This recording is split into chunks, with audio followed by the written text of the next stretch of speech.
네, 계속해서 전력 인프라 산업 동향도 점검을 해보겠습니다. 오늘 김효식 삼성 액티브자산운용 팀장 나와 계십니다. 어서 오십시오. 반갑습니다. 팀장님, 딥시크가 이제 차기 추론 모델 R2를 계획보다 앞당겨 출시할 예정이다라는 보도가 나왔는데요. 이번 업그레이드된 모델, AI 분야 주도권 잡을까요? 어떻게 보십니까? 일단 최근에 딥시크가 네. 기술적으로 굉장히 진보된 모습을 보여주고 있는 것은 사실이거든요. 네. 아무래도 중국 업체다 보니까 개인정보 보호 등의 문제가 있어서 미국과 유럽 등 주요 시장에서는 이제 힘을 발휘하기가 힘들 텐데 어쨌든 미국 빅테크 기업들 입장에서는 기술적으로 뒤처지는 것을 원하지 않기 때문에 네. 그들도 계속 차세대 버전 AI 모델을 출시하려고 노력을 할 것이고요. 그에 따라서 AI 산업의 투자도 계속 강해질 것이라고 저희는 예측을 하고 있습니다. 딥시크가 차기 모델을 앞당겨 공개한다는 소식도 잘 챙겨보셔야겠고요. 최근에는 이제 마이크로소프트 데이터 센터 임대 축소, 이 소식이 또 뉴욕 증시에서 기술주들 좀 조정 이유가 되기도 하고 있는데 AI 인프라 투자 축소로 봐야 될지 어떻게 보고 계십니까? 최근 그러니까 며칠 전이죠. 미국의 TD 코엔이라는 회사에서 이제 리서치 리포트를 하나 발간했는데 네. 미국에서 마이크로소프트 데이터 센터 2개가 이제 계약 취소가 됐다고 하면서 그 데이터 센터의 과잉 공급 가능성을 제기를 했거든요. 네. 근데 그 바로 며칠 후죠. 마이크로소프트 측에서는 그 보고서에 대해서 우리의 캐펙스 계획은 전혀 변한 게 없고 전 지역에 걸쳐서 고른 수요 증가를 여전히 확인하고 있다. 이렇게 부인하는 이제 성명을 냈습니다. 네. 그래서 저희가 판단하기에도 최근에 오픈 AI가 원래는 마이크로소프트 데이터 센터만 쓰지 않았습니까? 네. 근데 최근에는 오라클하고 소프트뱅크 쪽으로 전환을 하고 있단 말이죠. 그래서 데이터 센터를 마이크로소프트에서 오라클로 전환하는 과정에서 나타나는 단기적인 조정 과정이라고 저희는 판단을 하고 있습니다. 네, 투자 조정 과정이다, 산업 조정 과정이다라고도 봐야겠고요. 이제 전력기기 섹터 좀 점검을 해보겠는데 지난해 이제 미국뿐 아니라 우리나라에서도 변압기로 대표되는 이 전력 인프라 관련주 실적 주가 상승 좀 두드러졌었는데 올해는 좀 힘이 좀 빠진 것 같기도 하고요. 이게 피크아웃 신호인지 어떻게 보고 계십니까? 일단 결론부터 말씀드리자면 아직은 피크아웃을 우려할 단계는 아니다라고 보고 있는 상황이고요. 그에 관련해서 몇 가지 차트를 보여드리면서 좀 설명을 드리는 게 좋을 것 같습니다. 네. 그래서 지금 보시는 차트는 미국의 동부 PJM 지역의 이제 전력 수요 전망을 나타낸 것인데 네. 지금 차트를 보시면 2023년 1월에 PJM에서 향후 10년간 전력 수요를 예측할 때 연평균 0.8% 증가할 것이라고 예측을 했거든요. 네. 네, 24년 1월에 1년 후죠. 24년 1월에는 10년간 1.6%의 성장률을 이제 예상을 했고 네. 올해죠. 올해 1월 말에 나온 최신 보고서에서는 향후 10년간 전력 수요 증가율이 연평균 3.1%에 달할 것이다. 이게 매년 전력 수요 전망치가 상향이 되고 있거든요. 네. 그러다 보니까 아직은 이 전력 산업의 피크아웃을 논하기에는 조금 이 성장세가 가파르다라고 생각을 하고 있습니다. 미국의 전력 수요 전망치 계속해서 이제 매년 올라가고 있다는 점, 피크아웃을 논하기에는 이르다라고 짚어주셨습니다. 확실히 이제 산업 지표들을 보면 피크아웃으로 부르기에는 여러 지표들 여전히 우상향하고 있고 그렇다면 실제 이제 미국 전력 업체들의 투자 같은 경우는 어떻게 진행되고 있습니까? 실제 업체들이 어떻게 얘기하고 있는지도 굉장히 중요할 네. 것 같아요. 그래서 많은 분들이 이제는 익숙하실 것 같은 미국의 중저압 전력기기 대표업체인 이튼이 매분기 실적 발표 자료에서 북미 지역의 제조업과 전력 인프라 프로젝트 규모를 업데이트를 해주거든요. 네. 그래서 지금 보시는 차트에 나와 있는데 이 업체에서 말하기 2021년 초부터 2024년 말까지 북미 지역에서 발표된 전력 인프라 제조 프로젝트가 총 1.7조 달러. 우리나라 돈으로 하면 지금 환율로 하면 한 2,400조 원 정도 되나요? 이 정도 규모인데 이 전체 프로젝트 중에서 지금 착공에 들어가 있는 것은 단 15%에 불과해서 앞으로 몇 년간 강세가 이어질 것이다. 이렇게 얘기를 하고 있는 상황이고요. 네. 근데 이 틈만 이렇게 얘기하는 게 아닙니다. 하나 더 보여드리겠는데요. 네. 그 다음 보시는 차트는 미국의 유틸리티 상장사가 한 80개 정도 있는데 그중에서 시가총액 1등이 넥스트에라 에너지거든요. 네. 이 업체의 캐펙스 가이던스가 이제 업계 전체를 조금 대변한다고 보실 수도 있는데 보시면 넥스트에라의 캐펙스 투자 지출 가이던스가 2025, 26년, 27년으로 갈수록 그 캐펙스 투자 증가율이 떨어지는 게 아니라 4%, 9%, 15%로 오히려 더 올라가는 것으로 지금 계획을 잡고 있습니다. 네. 이것을 보시면 이 전력 산업의 캐펙스가 약해지는 게 아니고 오히려 더 늘어난다.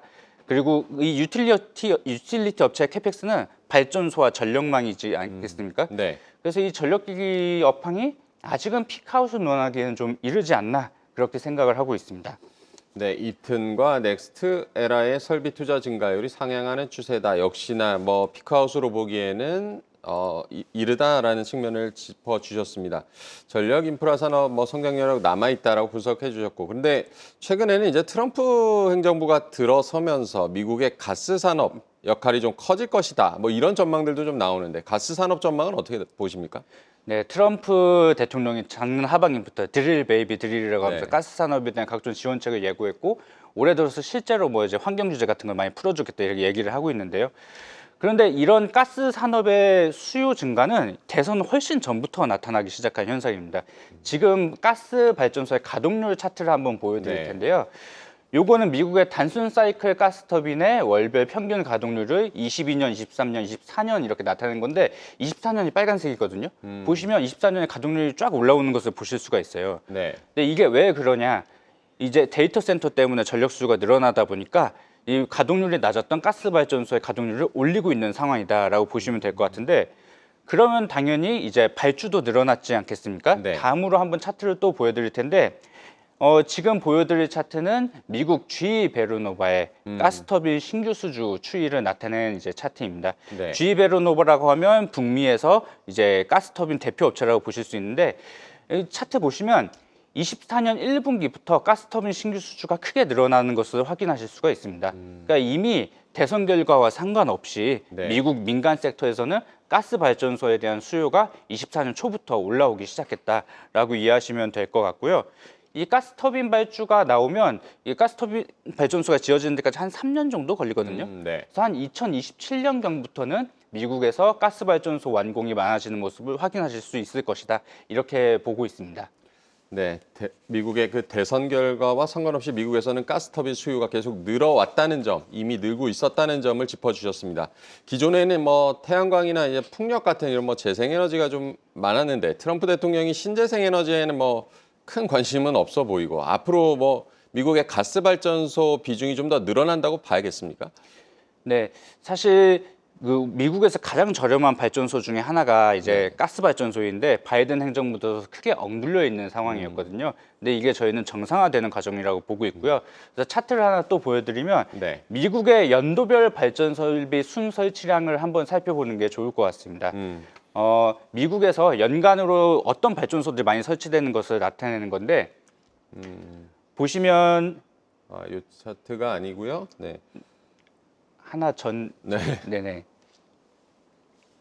네, 미국에서 이제 가장 많이 설치된 그 발전소는 작년 기준으로 했을 때 태양광하고 ESS거든요. 그다음에 풍력을 잇고 있는데 사실 태양광, 풍력, ESS가 줄어드는 것은 절대 아닙니다. 태양광, 풍력, ESS는 기존에 하던 대로 계속 잘 성장해 나가는 가운데 이제 가스 발전소가 크게 위축돼 있다가 이제 다시 늘어나는 국면으로 들어설 텐데요. 그 이유는 아까 말씀드렸던 이제 가스터빈 발주가 크게 늘어나기도 했었고 네. 올해 2월 12일에는 미국의 연방에너지규제위원회에서 이런 정책적 조치를 내놨습니다. 미국 동부 PJM 지역에서 그 50개 신규 발전 프로젝트에 대해서 패스트트랙 리뷰를 허용해줬거든요. 네. 이게 뭔 소리냐 하면 지금 미국에서 전력망 연결 대기열에 가스 발전소들이 다 뒤에 가 있습니다. 근데 이제 패스트트랙 리뷰를 통해서 가스 발전소들의 점수를 더 높이 부여하면 이 가스 발전소들의 일정을 앞으로 당길 수가 있는 것이죠. 그래서 급격하게 줄어들었던 가스 발전소 설치가 이제 정상화되는 국면에 접어든다. 그래서 이제 태양광, 풍력, ESS와 같이 가스 발전소가 메인으로 다시 돌아온다. 이렇게 보시면 될 것 같습니다. 가스 발전소 그 바이든 행정부에서 좀 억눌려 있었던 가스 발전소 설치가 정상화되는 국면이다. 메인으로 들어올 것이다라고 짚어주셨습니다. 바이든 정부에서 추진했던 또 IRA 정책이 폐지되거나 수정이 되면 재생에너지 설치량이 좀 줄어들 가능성도 있다. 이런 분석도 나오는데 이 부분은 어떻게 보십니까? 사실 지금 태양광이나 풍력 같은 것들에는 그 세액공제 제도가 부여되고 있기 때문에 네. IRA 정책을 전면 폐지한다 그러면 당연히 설치량이 줄어들 수밖에 없습니다. 네. 근데 이제 와서 그 IRA 세액공제 제도를 폐지하기가 어려운 이유는 이미 태양광, 풍력, ESS 같은 게 미국의 주력 발전원으로서 자리를 잡기도 했고 발전 단가를 따져봤을 때 그들을 이제 배제하기가 어려워졌기 때문입니다. 지금 발전 단가 차트를 한번 보여드릴 텐데요. 네. 요거는 미국에서 새롭게 건설되는 발전소 기준으로 IRA 세액공제 같은 그런 세액공제 제도 혜택을 빼고 순수한 발전 단가를 이제 나타낸 건데요. 보시면 미국에서 가장 저렴한 발전소는 유틸리티 태양광, 가스 복합 화력 발전소, 육상 풍력 요 세 가지이고 태양광에 ESS를 붙인 복합단지도 상당히 발전 단가가 저렴해졌거든요. 그래서 요 네 가지 위주로 이제 설치가 진행된다고 보시면 될 것 같습니다. 그래서 이제 IRA 정책을 폐기하기는 사실상 쉽지 않다. 왜냐하면 공화당 지역에도 너무 많은 투자가 일어나고 있고 전력이 부족한 상황인데 이 전력 산업에 대한 세액공제를 폐지한다는 건 굉장히 리스키하거든요. 그래서 이 전기차 쪽은 조금 손질을 들어갈 것 같은데 이 네. 에너지 발전소 관련된 세액공제 제도는 거의 유지가 될 것이라고 보고 있습니다. 네. 신재생 에너지도 배제할 수 없는 상황이다. 미국의 이런 뭐 현지 에너지 산업 동향 사실은 뭐 연구원님, 팀장님의 그런 보고서를 봐도 되겠지만 이 투자자분들이 직접 좀 체크해 볼 수 있는 어떤 뭐 자료들 어디서 좀 찾아봐야겠습니까? 사실 그 대표 기업들의 실적 발표를 챙겨보다 보면 이게 바닥에 근접했나 안 근접했나 대충 감을 잡기가 좋은데요. 네. 최근에 뭐 이제 글로벌 1위 이제 풍력터빈 업체인 베스타스의 실적 발표만 봐도 올해 큰 폭의 이제 에비타 흑자 전환을 예견하고 있는 상황이고요. 그리고 이제 우리나라 CS윈드 같은 업체도 이제 거의 바닥을 다지고 있다라고 확인할 수가 있는데요. 거기에 이제 태양광 쪽에서도 주택용 태양광 인버터의 이제 인페이즈 에너지 같은 미국 업체나 아니면 유틸리티 태양광의 퍼스트 솔러는 오늘 아침에 또 실적이 나왔거든요. 실적이 뭐 나쁘지도 않고 좋지도 않고 약간 밋밋한 편이었는데 올해 가이던스가 매출액이 30% 이상 증가할 것으로 줬거든요. 네. 그런 걸 봤을 때 트럼프 우려에도 불구하고 미국의 재생에너지 산업은 이상 없이 성장하고 있고 거의 실적적으로나 주가적으로 좀 바닥을 잡고 있다. 이렇게 이해하실 수도 있을 것 같습니다. 네, 미국 에너지 기업들의 실적을 좀 챙겨봐야 된다. 재생에너지 사업은 트럼프 우려에도 지금 정상적으로 가고 있다라고 짚어주셨습니다. 지금까지 뭐 미국 전력 산업 전망을 좀 짚어봤고 이제 우리 전력 산업 얘기도 좀 해보겠는데요. 국내 전력기기 업체들은 뭐 수출 늘면서 역대급 실적을 기록하기도 했는데 국내 시장에서도 좀 기대할 부분들이 있겠습니까? 어떻게 보십니까? 사실 최근이죠. 2월 달 들어서 그 에너지 3법이라고 통과됐지 않았습니까? 크게 세 개인데 그러니까 전력망 확충법, 고준위 방패장법, 이제 전력망 확충법 말 네. 그대로 원자력 발전소, 해상 풍력 발전소, 전력만 더 짓겠다는 법안인데 이런 법안이 이제 초당적 합의로 통과되었다는 게 굉장히 의미가 있다고 보고 있고요. 근데 이게 실제로 잘 진행되기 위해서는 넘어야 할 사안들이 조금 많은 편이죠. 네. 일단 그 문제점들을 짚기 전에 현 상황을 한번 짚어보자면 지금 보시는 차트는 2023년 기준으로 한국, 미국, 유럽연합의 에너지원별 발전량 비중인데 보시면 그 재생에너지랑 원자력이 무탄소 전원이라고 부르지 않습니까? 네. 무탄소 전원 비중이 한국은 41%, 미국은 40%, 유럽연합이 67%인데 보시면 우리나라 재생에너지 비중이 특히 적은 편이죠. 네. 근데 더 문제가 되는 게 여기 회색 부분이 석탄 발전소인데 우리나라가 석탄 발전소 비중이 굉장히 높습니다. 미국하고 유럽연합 대비 높은데 석탄 발전소가 워낙 탄소 배출이 많다 보니까 네. 이게 좀 문제가 될 수 있다고 저는 보고 있는 상황입니다. 석탄 발전의 비중이 높고 무탄소 산업 에너지 발전 비중은 좀 낮다. 이 부분도 좀 계속 바꿔 나가는 게 좀 중요하겠고 우리나라 같은 경우는 뭐 지금 보셨다시피 뭐 탄소 배출량도 미국이나 유럽에 비해서 좀 큰 상황이고 탄소 중립 뭐 선언하기도 했었는데 유럽 같은 경우는 이제 뭐 탄소 국경세 EU에서 뭐 시행한다고 하고 우리 기업들이 이게 잘 대처할 수 있다고 보십니까? 사실 뉴스로 많이들 보셨을 것 같은데 네. 우리나라 기업의 한 80% 정도가 유럽 탄소세에 대해서 잘 모르거나 대응이 전혀 안 되어 있다 이런 서베이가 뉴스로도 나온 적이 있었는데요. 네. 그만큼 유럽 탄소세에 대해서 우리나라 산업계와 이제 정책적 그 지원이 굉장히 미비한 수준이라고 볼 수 있는데요.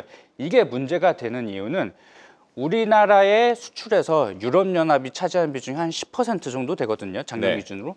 물론 미국하고 중국이 각각 한 20% 정도 되니까 유럽이 10%면 작은 거 아니냐 이렇게 볼 수 있지만 사실 수출로 먹고 사는 나라에서 10%면 절대 작은 수준이 아니라고 보실 네. 수 있거든요. 그런데 여기서 유럽이 탄소세를 매기게 되면 문제가 될 수 있는 거죠. 그래서 탄소세 관련된 내용을 한번 자세하게 좀 살펴보는 게 좋을 것 같습니다. 그래서 그 유럽연합 탄소국경세에 대한 이제 내용들을 표로 한번 정리를 해봤는데요. 네. 한번 표를 봐 보시겠습니다. 네.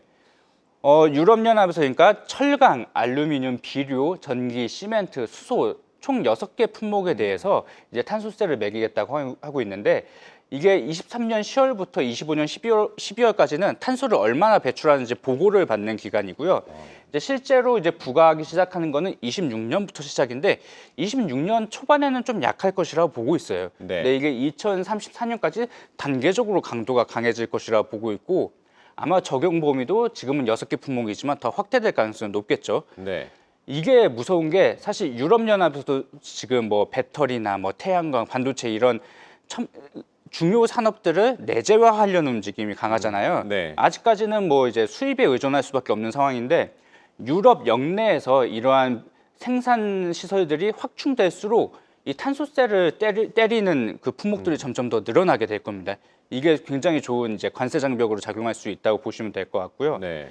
그러다 보니까 우리나라 입장에서는 이런 유럽의 탄소세에 좀 신경을 쓸 수밖에 없고 미국에서도 비슷한 움직임이 있습니다. 아직은 미국에서는 탄소세를 공식적으로 꺼내들진 않았어요. 네. 근데 유럽의 탄소세를 따라하자는 이런 정책적 이제 발언은 있었던 상황이고 이미 미국의 빅테크 기업들, 마이크로소프트나 아마존 이런 기업들은 이제 밸류체인에 있는 업체들, 한국, 미국, 일본, 대만 업체들한테 재생에너지를 쓸 것을 지금 거의 강요하고 있는 상황이거든요. 네. 그러다 보니까 수출로 먹고 사는 우리나라 입장에서는 이 탄소를 줄이는 게 굉장히 중요한 이슈가 되었다라고 보시면 될 것 같습니다. 네, 유럽연합의 탄소 국경세 아까 뭐 표로도 상세히 좀 짚어주셨지만 2026년 그러니까 내년부터 이제 단계적으로 탄소세가 부과되고 미국에서도 이제 탄소세 부과 움직임이 있다는 점을 짚어주셨습니다. 우리 기업들의 좀 대처가 중요해 보이고요. 결국에 이제 우리나라 같은 경우도 신재생 에너지 비중을 좀 늘려야 할 텐데 그렇다면 우리나라 뭐 발전소 건설 지금 어떻게 진행되고 있습니까? 네, 한번 그 우리나라 연도별 발전소 건설이 어떻게 이루어져 있는지 한번 차트로 보여드릴 텐데요. 네.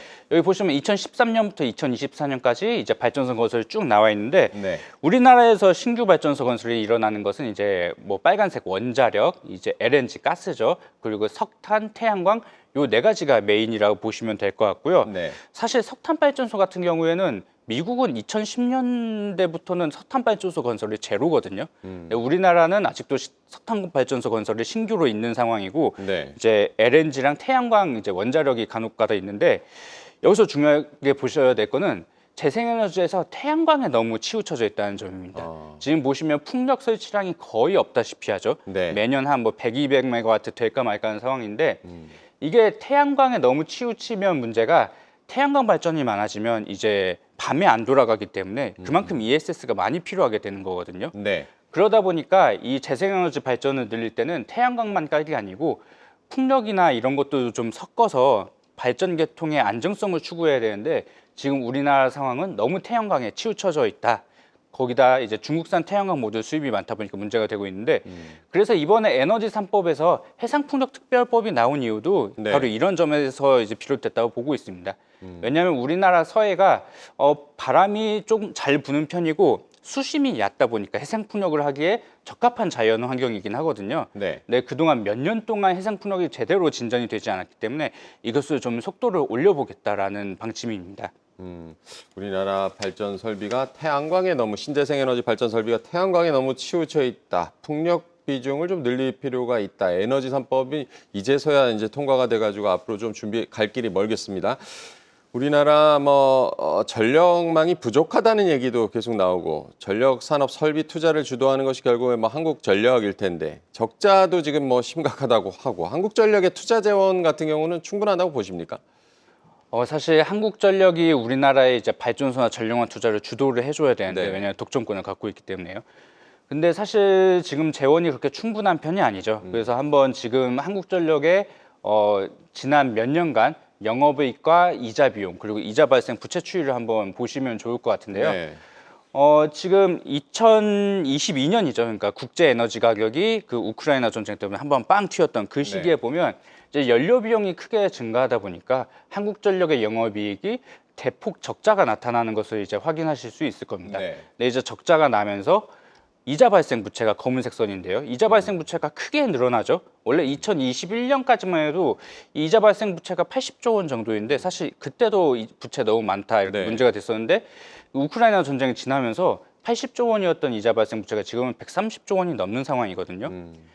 다행히도 최근에는 이제 에너지 가격이 좀 하락하면서 한국전력이 수조 원 단위의 이제 매분기 영업이익을 흑자를 내고 있긴 한데 그런데도 불구하고 매분기 이자 비용으로만 1조 원 넘게 지출하고 있다 보니까 네. 이 부채가 쉽사리 줄어들지가 않습니다.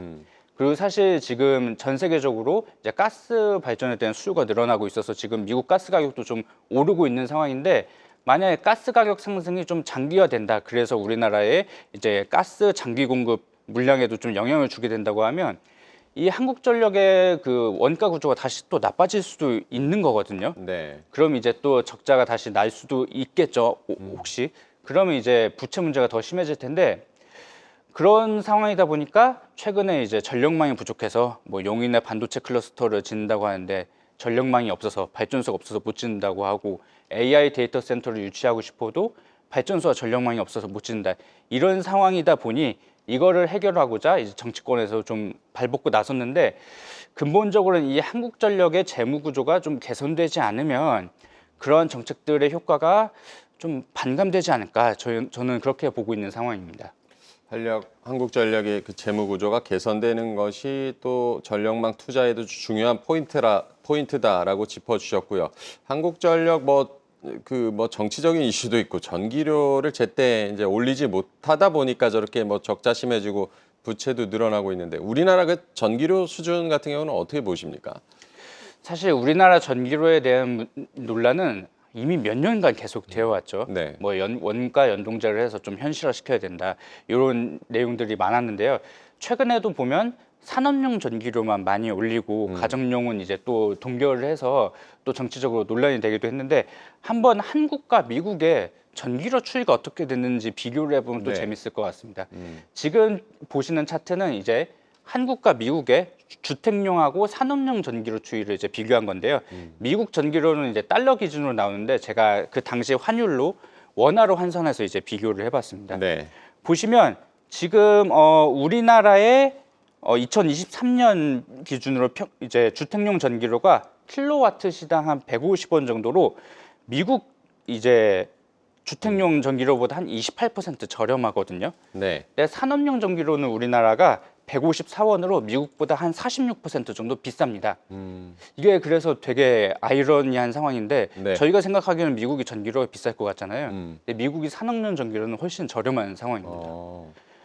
그리고 이게 사실 미국이 유럽보다도 산업용 전기료가 더 저렴해요.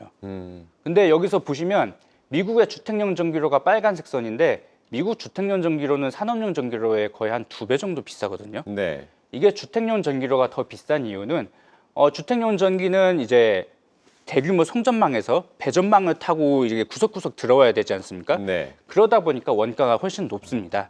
그래서 원래 가정용 전기료가 산업용보다 비싼 것이 이론적으로 맞거든요. 그래서 우리나라도 보시면 2000년대까지만 해도 이제 이 초록색 선하고 파란색 선이 우리나라인데 네. 2000년대까지만 해도 우리나라도 주택용 전기료가 산업용보다 훨씬 비쌌었습니다. 네. 2010년대 중후반부터 이제 산업용 전기료는 오르는데 이제 가정용 전기료는 오히려 하락했죠. 그러다 보니까 2010년대 후반부터는 이제 주택용 전기료보다 산업용 전기료가 더 비싼 상황이 나타나기 시작했습니다. 사실 네. 이거는 원가 구조를 무시한 약간 전기료 정책이라고 보실 수 있을 것 같고요. 그러다 보니까 이제 우리나라 기업들 입장에서는 또 전기료 부담이 자기네들한테만 전가된다는 불만이 있을 수 있고, 근데 사실 이게 정치적인 문제가 많이 걸려 있다 네. 보니까 원가 구조가 안 좋은 것을 알면서도 이제 전기료 인상이 쉽지 않은 상황이다라고 보실 수 있고, 향후 에너지 가격이 다시 또 장기적으로 급등하게 되면 이런 전기료 정책 과정이 원가에 연동되지 않기 때문에 한국전력의 적자가 다시 또 심해질 가능성이 충분히 있다. 그렇게 이해하시면 될 것 같습니다. 네, 전기료가 쉽지는 않습니다. 여러 가지 정치적 이해관계도 좀 얽혀 있고 결국에는 한전의 재무 구조에 좀 부담을 줄 수 있다는 점을 잘 체크를 해봐야겠고요. 이제 상반기 전력기기 관련주 투자 전략은 저희가 어떻게 세워보면 좋겠습니까? 네, 여전히 그 전력기기 업체들 중에서 미국이나 유럽, 중동 같은 데로 수출이 가능한 업체는 업황이 굉장히 좋다고 보고 있고요. 네. 사실 최근 몇 년간은 미국이 주로 이제 업황이 좋았습니다. 미국에서 이제 변압기의 단가 같은 게 계속 올라가면서 이제 우리나라 업체들의 실적을 견인했었는데 최근, 그러니까 작년부터는 유럽 지역에서도 이제 변압기든 전력기기 단가가 본격적으로 상승한다는 이제 코멘트들이 들려오고 있는 상황이고요. 네. 그래서 최근에 우리나라 업체들이 유럽 쪽으로도 좀 발주를 많이 받고 있는 상황입니다. 그래서 업황은 사실 작년 못지않게 올해도 좋다고 보고 있는 상황이고요. 근데 이제 작년에 워낙 급등했었던 섹터이다 보니까 네. 올해 들어서 이제 증시 조정 과정에서 조금 조정이 많이 나타나는 상황인데, 그리고 최근에는 또 이제 미국의 관세 우려가 있지 않습니까? 네. 어쨌든 미국 현지에 공장이 있는 업체들도 있지만 여전히 한국에서 만들어서 수출 나가는 물량도 상당하거든요. 근데 이런 것들이 이제 보편 관세가 맞게 되면 아무래도 실적적으로는 좀 악영향이 있지 않겠냐, 그런 우려도 있습니다. 근데 현재 미국에서 뭐 이제 변압기나 이런 터빈 발전기의 단가가 계속 오르고 있는 이런 쇼티지 상황을 감안했을 때 관세로 인해서 만약에 가격이 올라야 된다고 하면 그게 상당 부분 고객사한테 전가가 될 것이라고 보고 있고요. 그래서 실제 실적에 미치는 악영향은 좀 제한적일 것이다. 그래서 최근에는 그런 여러 가지 정책적 우려들 때문에 주가가 좀 조정을 받고 있지만 1분기, 2분기 실적 시즌이 지나면서 이런 우려가 좀 많이 해소되지 않을까, 그렇게 보고 있어서 지금처럼 조정받는 구간이 조금 뭐 저가 매수의 기회를 노려볼 만하지 않을까, 그렇게 생각을 하고 있습니다. 네, 전력기기 유럽에서도 이제 전력기기 단가가 좀 올라갈 조짐이다. 업황 자체는 좋다라고 짚어주셨습니다. 오늘 김효식 삼성 액티브 자산운용 팀장과 얘기 나눠봤습니다. 고맙습니다. 계속해서 다양한 경제 이슈를 알고 싶다면 구독과 좋아요, 알림 설정 부탁드립니다. AI 캐스터 권미정이었습니다.